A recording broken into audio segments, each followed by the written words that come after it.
Fellas, today we're going to be building an absolutely stacked UFC Fight Night China card. Now, UFC in Asia and China and places like Japan and Korea have been absolutely raising these past couple of years. We've got a Chinese champion, we've got a lot of Chinese and Japanese prospects. We've just had a huge card in Singapore full of stacked Korean fighters and Japanese fighters. So today we're going to be building an absolutely stacked Fight Night card in China with a title fight on it. And I've made this stacked for the Chinese fans, so please let me know if you agree with this card, if I missed any fights. But we're going to go straight in there with the card opener. Virna Jandiroba versus Tatiana Suarez. Now, this is pretty much going to determine who fights for the belt next at strawweight, because, first of all, Tatiana Suarez arguably already deserves it. She's beaten She's beaten Alexa Grasso by first round submission in the past. She's knocked out She's knocked out Carla Esparza, and she's coming off 2 submission wins over Jessica Andrade and another fighter. So she's got 2 finishes in a row now. She's kind of an up-and-coming prospect, 11-0. I think she should be fighting for a belt next, but I think if we stick her on this card against a winnable opponent in Virna Jandiroba, who could arguably win as well. I mean, she's coming off 2 wins as well. I think if we book her up against Virna Jandiroba, then this can kind of determine who fights for the strawweight belt next, because if she's going to be facing someone like Zhang Weili, I think she could be really tough for Zhang Weili, because like I said, 11-0, undefeated, full of finishes. People should be talking about her in the strawweight division. She's underrated in the strawweight division. She's got a lot of wins, coming off 2 finishes, undefeated as well, knocked out some genuine fighters out there. So I think Tatiana Suarez should be next in the title, but obviously we've got Virna Jandiroba as well, who's next. She's got some decent wins in the UFC. She's got 2 submission finishes, a knockout finish, and now she's recently got 2 decision wins. So I think we stick this on the main card of the fight night. Put it as the card opener, and whoever wins this fight guarantees a title shot to the strawweight belt. I think it's the perfect place to do it. I like it when the next person to fight for the belt is on the same card. So, for example, Jared Cannonier versus Derek Brunson being on the same card as Adesanya, or, I don't know, Alex Pereira being on the same card as Jared Cannonier and Adesanya to, kind of guarantee his title shot. I like it when the fighters who are going to be fighting for the belt next are on the same card as the champion, and I like that concept, so I've done that with the card opener. Next up, we have Tyra versus Alex Perez. I think this is a big fight for both of them. Obviously, Tyra at UFC 290. It was a fairly close fight. It was quite a tough fight for Tyra, but he's still 14-0. And I think he's going to learn from that. And I think we put him against a guy like Alex Perez. It's an undefeated Japanese prospect versus his toughest test yet. Again, Asian community in MMA is going to get behind this guy. He's a prospect back in Asia. I don't know why I said back in Asia. He's not gone anywhere. But yeah, Tyra. Yeah, coming off a win. He's got a few submission wins in the UFC as well. And that's why I've matched him up against Alex Perez, because it's a very winnable fight for Tyra, because Alex Perez has recently lost a submission twice in a row against Davison Figueiredo and Alejandro Pantoja, which is no shame, because those are arguably the 2 best submission artists in the division. But so I'm going to put him against another submission artist. But again, it's a tough fight for Tyra, because he looked a bit off in his last fight. And obviously he won the fight, but he looked a bit off. But this fight, stylistically, is a good fight for him, but he's also a tough fight. So I think this is just great matchmaking overall. I wouldn't know who to pick. It's kind of like Alex Perez should win on paper, but at the same time, he doesn't really tend to do good against submission artists. So it'd be a great fight for the Chinese fighters, or for Chinese fighters, but the Asian community, the fans. And I think this is the perfect place to put it. If Tyra beats Alex Perez, he should now be ranked. And what better place to do it on a Chinese fight night card with a title fight on it, where he's probably going to get a lot of spotlight, rather than if we just stick him on the prelims of a pay-per-view. So let's give Tatsuro the spotlight. But again, Alex Perez has been out since I think it was July 2022 when he last fought. He hasn't fought for a while. He needs a comeback.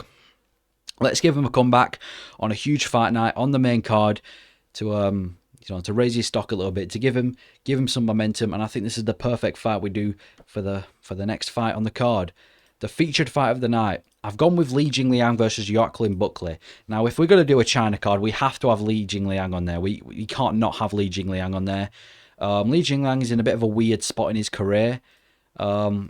Obviously, he had the devastating loss to Hamzat Chimaev where he got ragdolled in front of everyone. And then he picked up a TKO win. And then he lost to Daniel Rodriguez at UFC 279, but he arguably won that fight. People say it was a robbery, so we need to give Li Jingliang a winnable fight, but also a big fight. And that's why I've picked Joaquin Buckley. Buckley's a big name. Buckley's a fairly big name. He tends to trash talk a lot. And I've said this is going to be a very weird build-up because I can see it being a weird build-up, you know. They're both weird guys. Buckley's a weird guy and so is Li Jingliang. So I can see, I'm not saying I see them beefing, but like if they were in a press conference, it'd be really awkward. I see him having some awkward altercations, but Buckley, I think this is a perfect fight for him, obviously.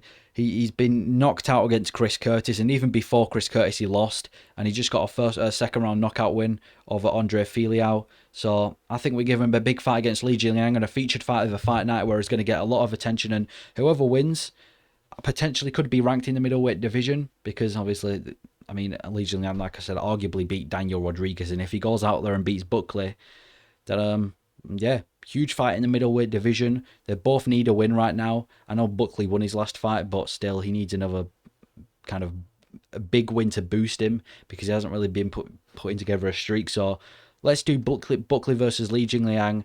Interesting build-up in China with a Chinese fighter on it. Why not? I think this would definitely help. And this is only the start of the stacked fight night. Then we've got a co-main event now. For this co-main event is absolutely huge. This could be a fight night main event. But we're going to stick it and we're going to stack this card. We're going to absolutely stack it. Song Yudong versus PT Yan. It only says Song Yudong. Should have put PT Yan, but ignore that. Song Yudong versus PT Yan. I think this is the perfect fight to make right now. I think this is the perfect fight to make. PT Yan's in a very tough spot in his career. Obviously, he lost the belt to Aljamain Sterling. Then he picked up a win against Sandhagen. Then he lost to Sterling. Then it was O'Malley. And now he's recently been absolutely dominated against Merab. And he needs a winnable fight. And let's not put him against another grappler. Let's put him against a striker in Song Yudong. Song Yudong is a co-main event. He's kind of another well, he's not undefeated, but we need to put him against Song Yudong. A prospect, I'd say, in the Asian community, in the Chinese community. Obviously, Song Yudong coming off a 5th round knockout against Ricky Simon. Now, Song Yudong has some serious power as well. So imagine he managed to put PT Yan's lights out in front of everyone. Obviously, he did get finished against Corey Sandhagen as well. So it's not, they both have something in common. He got finished by Corey Sandhagen, whereas PT Yan beat Sandhagen. So I guess you can look at that. But it's a winnable fight for both of them. Very winnable for both of them, and it boosts them. It's kind of like if Song Yudong beats PT Yan, we need to start talking about Song Yudong against some top contenders. Again, if PT Yan beats Song Yudong, no longer on a losing streak. We get to see PT Yan against some of these top contenders at bantamweight and bantamweight. So I think this is a big fight. I think this is a huge fight in the bantamweight division. And let's put it on the card. This would be huge. I mean, like I said, this could be a fight night main event in itself.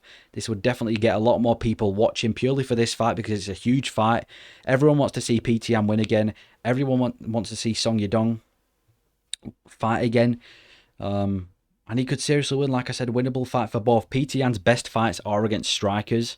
He arguably beat Sean O'Malley as well. And Song Yudong being a striker himself, coming off a knockout win with so much momentum on his name. Let's give the Chinese fans this fight. Huge fight.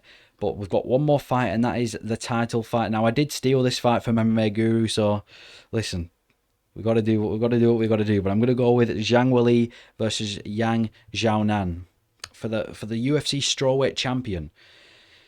Zhang Weili is an insane champion. She's just absolutely dominated, and I mean dominated Amanda Lemos like it was nothing. I mean, that was one of the biggest beatdowns we've ever seen.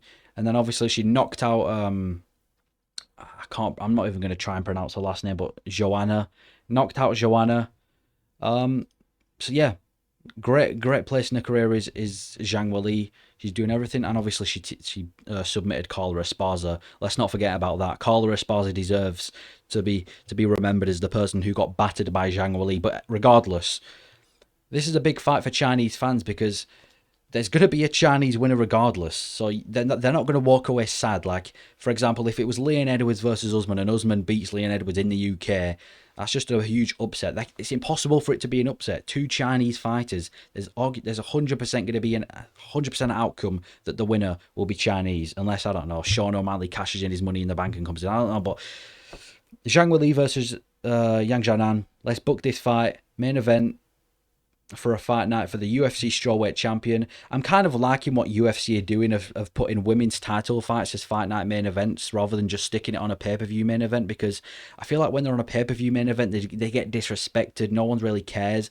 Whereas when you give them an event of their own and give them the spotlight, I feel like it's better for them and just better for the women MMA community. It's kind of like where they belong on a fight night main event, not in a disrespectful way, but you know, there's a lot of complaints when there's a women's title fight on a co-main event of a pay-per-view, or even a main event in the pay-per-view, in the sense of like no one's watching Amanda Nunes fight over Charles Oliveira. Put it that way. But regardless, back to the fights. Yeah, this is a huge fight.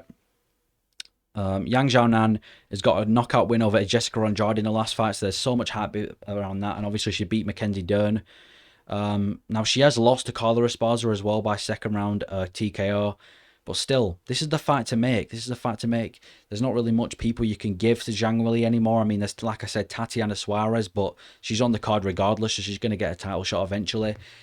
And yeah, it's going to be a tough fight. It's going to be a tough fight for Zhang Weili, but it could also be a win for Yang Xiaonan.